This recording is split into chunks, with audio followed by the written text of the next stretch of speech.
লজ্জা লাগে লাগে না?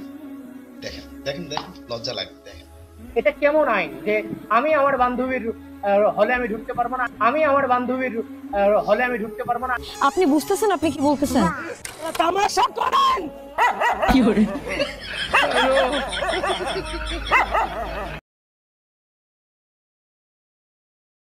আসসালামু আলাইকুম ওয়া রাহমাতুল্লাহি ওয়া বারাকাতুহু। এই মুহূর্তে যারা আমাদের ভিডিওটি দেখতেছেন, এদের মধ্যে যারা ভোটার, বিশ্ববিদ্যালয়ের ভোটার যারা, তাদেরকে বলছি ভিডিওটি অবশ্যই এড়াবেন না, কারণ ভিডিওটি আপনার জন্য, পুরো ভিডিওটি দেখা দরকার।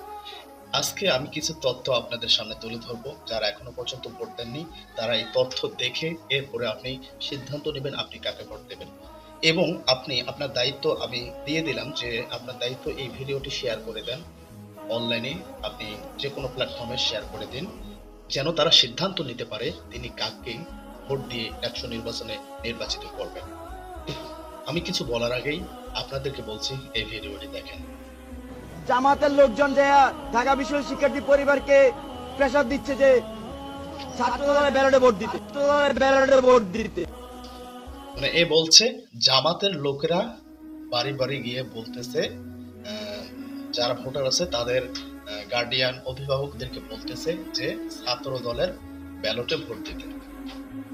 জামাতের লোক ছাত্র দলের ব্যালটে ভোট দেবে। ভাই, আপনাদের বা আমাদের বা সাধারণ মানুষের কি বুঝতে আরো সমস্যা হচ্ছে যে তারাই বাড়িতে গিয়ে বাড়ির অভিভাবকদের গার্জিয়ানদেরকে বলতেছে তারা যেন ছাত্র দলের প্যানেলে ভোট দেয়, তারা যেন বিএনপির প্যানেলে ভোট দেয়। আপনি প্রমাণ দেখবেন?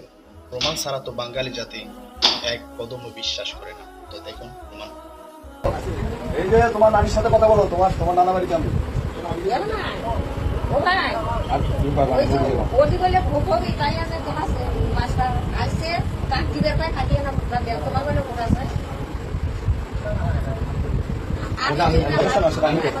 তোমার তো বেশি কিছু বলা লাগবে না, বুঝছো?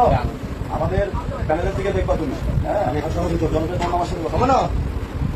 হ্যালো, তাহলে শোনো, অর্থাৎ বাংলা কথা যেটা বিএনপি প্যানেল যেটা, বুঝছেন?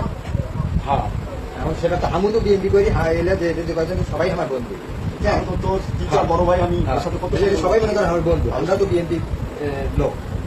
আমারই ভোট যদি অন্যদিকে তার একটা মানুষের ব্যাপারও আছে, আমার দল করলেও একটা ব্যাপার আছে, নিজের দল দিতেন নাকি আর ভালো, বুঝছেন?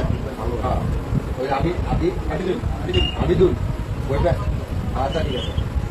তারপর তোমার একটু বন্ধু বান্ধব যারা আছে ব্যাচমেট, হ্যাঁ, একটু দেখিও। ঠিক আছে, ভালো থাকো, আর আমি আগে গেলে ফোন দেবো। আপনারা দেখলেন, নানা নানির কাছে গিয়েও ছাত্র দলের প্যানেলে ভোট দেওয়ার জন্য বিএনপি নেতা খেতারা তারা বলতেছে তাদের অভিভাবকদের কাছে, নানা নানির কাছে। আর নানা নানি ফোন করে সেই ছাত্রকে বা ছাত্রীকে বলতেছে যে ভোটটা বিএনপির প্যানেলে দিতে হবে, আমরা বিএনপি করি, না হলে বিএনপি না জিতলে তো আমাদের প্র্যাকটিস থাকবে না। দেখেন, একজন বিশ্ববিদ্যালয়ের ছাত্রকে আমাদের মতো সাধারণ মানুষের তাদেরকে বুঝ দিতে হবে না যে তারা কোথায় ভোট দেবে, অথচ প্রত্যেক পরিবারে গিয়ে বিএনপির লোকেরা বলতেছে যে ছাত্র দলের প্যানেলে ভোট দিতে হবে। বিশ্বাস হচ্ছে না? আরো কিছু ফুটেজ দেখবেন, দেখেন। আম্মু আর কি হঠাৎ জিজ্ঞাসা করলো, মোবাইল চালাচ্ছিল, তো জিজ্ঞাসা লম্বা চুড়ো করে একটা ছেলে আছে, আকিব না আবির, উনি ঠিক মতো নামটাও বলতে পারেনি। তো বললাম যে হ্যাঁ আবির। আমি বলছে পারলে ওকে একটা ভোট দিস। এটাই বলার ছিল যে ডাকসু নির্বাচনটা শুধু এখন ইউনিভার্সিটির গণ্ডিতে আর নেই, এটা সারা বাংলাদেশের মানুষ এক ধরনের মুখিয়ে তাকিয়ে আছে। আমার দেখছেন, ওনার আম্মু ছাত্র দলের যে ভিপি, ওনাকে চিনেই না, আকিব না আবিদ না, চিনেই না, অথচ বলতেছে সেই লোকটাকে ভোট দিতে হবে। শুধু তাই না, আপনি একদম নিশ্চিত হতে পারবেন যে বিএনপির বড় বড় নেতা ক্যাডাররা যে ছাত্র প্যানেলের জন্য ভোট চাচ্ছে তার বাস্তব প্রমাণ দেখে নিন। বিএনপির সভাপতি দিয়েছেন যে ডাকসু নির্বাচনে ছাত্র দলের পক্ষে ভোট দেওয়ার অনুরোধ করছি। এটিএম মিজানুর রহমান, সভাপতি, বুড়িচং উপজেলা বিএনপি, এবং উনি ওনার ফোন নম্বর মেসেজ দিয়েছেন। প্রিয় বন্ধুরা, মানুষ যদি আমাদেরকে পছন্দ না করে, মানুষ যদি আমাদের কাজকর্ম পছন্দ না করে, আমাদেরকে ভালো না বাসে, আমরা যত চেষ্টাই করি না, আমরা কখনোই সফল হতে পারবো না। তার বাস্তব প্রমাণ আপনি এই ভিডিওটি দেখলে বুঝতে পারবেন। একজন মানুষকে ভাড়া করে তাকে যা স্ক্রিপ্ট বলাবেন সেটা মুখস্থ করে বক্তব্য দেওয়ালে যা হয়, আপনি এই বক্তব্য বা এই ভিডিওটি দেখলে বুঝতে পারবেন। দেখেন, ছাত্রদল সবসময় নারী নির্যাতনের পক্ষে ছিল এবং নারী নির্যাতনের পক্ষে তারা কাজ করেছেন। খতম। জাতীয়তাবাদী ছাত্রদল সবসময় নারী নির্যাতনের পক্ষে ছিল।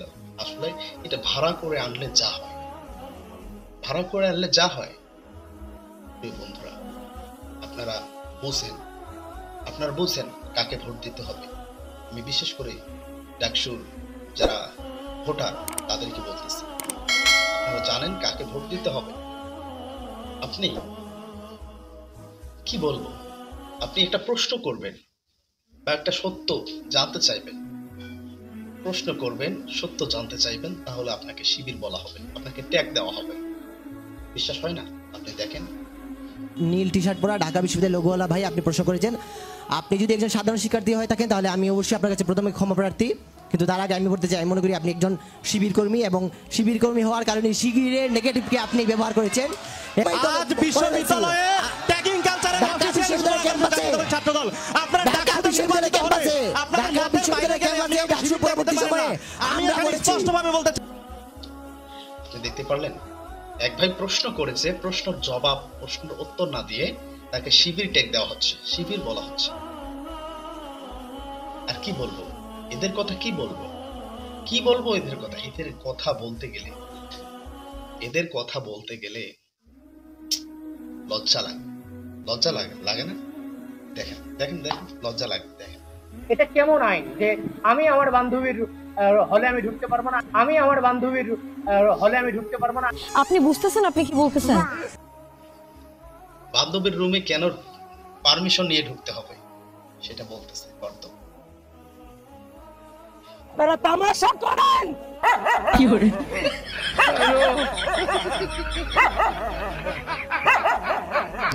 ভিডিওটি ভালো লাগলে অবশ্যই বেশি বেশি করে শেয়ার করবেন, এবং আমি সেই সকল বোনদেরকে আহ্বান করছি যারা ডাকসু নির্বাচনের আপনারা ভোটার, আপনারা দয়া করে এখনো যারা ভোট দেননি তারা অবশ্যই সঠিক প্রার্থী বেছে নিয়ে ভোট দেবেন, এবং যারা ভোট দিয়েছেন তাদেরকে আমি দায়িত্ব দিচ্ছি, ভাই ভিডিওটি বেশি বেশি করে শেয়ার করেন। আজকেই ভিডিওটি বেশি বেশি করে শেয়ার করতে হবে, এবং সকল ডাকসু ভোটাররা যেন আজকের এই ভিডিওটি পায়। ভালো থাকবেন, সুস্থ থাকবেন এবং সঠিক প্রার্থী নির্বাচন করবেন। আল্লাহ হাফেজ।